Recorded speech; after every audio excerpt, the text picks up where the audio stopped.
अगर स्वास्थ्य अच्छा नहीं है तो बाकी सब सुख अधूरे ही है। यह बात हम सभी जानते हैं, लेकिन हम इसे गंभीरता से नहीं लेते। एक पुरानी लोक कथा से हम अच्छी सेहत का रहस्य समझ सकते हैं। लोक कथा के मुताबिक पुराने समय में एक राजा के पास सब कुछ था। सुख सुविधा, शक्ति, विशाल सेना और धन संपत्ति। लेकिन राजा का स्वास्थ्य अच्छा नहीं रहता था। लंबे समय तक आरामदायक जीवन जीने की वजह से वह बीमार पड़ गया। वैद्य आए, जड़ी बूटियां दी, तंत्र मंत्र तक आजमाए गए, लेकिन बीमारी ठीक नहीं हुई। थक हार कर राजा ने पूरे राज्य में घोषणा कर दी कि जो व्यक्ति मेरी बीमारी ठीक करेगा उसे इनाम दिया जाएगा। राजा की घोषणा सुनकर एक बूढ़ा व्यक्ति राजा के दरबार में आया और कहा कि राजन, अगर आप किसी स्वस्थ व्यक्ति के कपड़े पहनेंगे तो आप ठीक हो जाएंगे। सभी दरबारी हंस पड़े, लेकिन राजा ने शायद पहली बार उस सलाह पर गंभीरता से विचार किया। जब पूरे राज्य में खोजबीन के बाद एक गरीब किसान मिला जो दिन भर खेतों में मेहनत करता था, पसीने से लथपथ रहता था, राजा ने उसने बूढ़े व्यक्ति की बात उस गरीब किसान को बताई, तो उस किसान ने तुरंत अपना फटा और गंदा कुर्ता उतार कर राजा को दे दिया। कुर्ते में से किसान के पसीने की बदबू आ रही थी। राजा ने थोड़ा विचार किया तो उसे समझ में आया कि उस बूढ़े व्यक्ति ने ये उपाय क्यों बताया।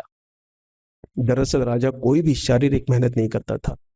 बूढ़े व्यक्ति के उपाय का संकेत यही था कि राजा को शारीरिक मेहनत करनी चाहिए। राजा को भी पसीना बहाना चाहिए।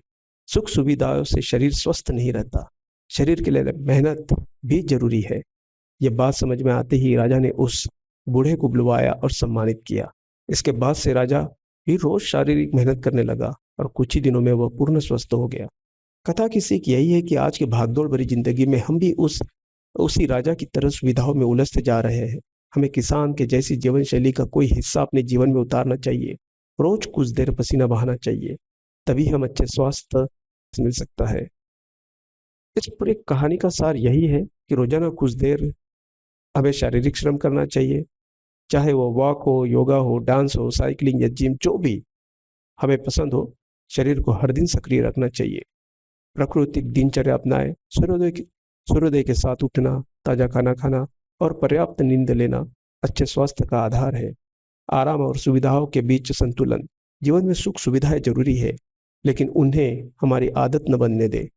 प्रेरणा के लिए प्रकृति से जुड़े, खेतों में काम करने वाले किसान हो या पहाड़ चढ़ते साधु संत, शारीरिक मेहनत का आनंद ऐसे लोग ही जानते हैं। ऐसे लोगों से जुड़े जो शारीरिक श्रम करने के लिए हमें प्रेरित करते हैं।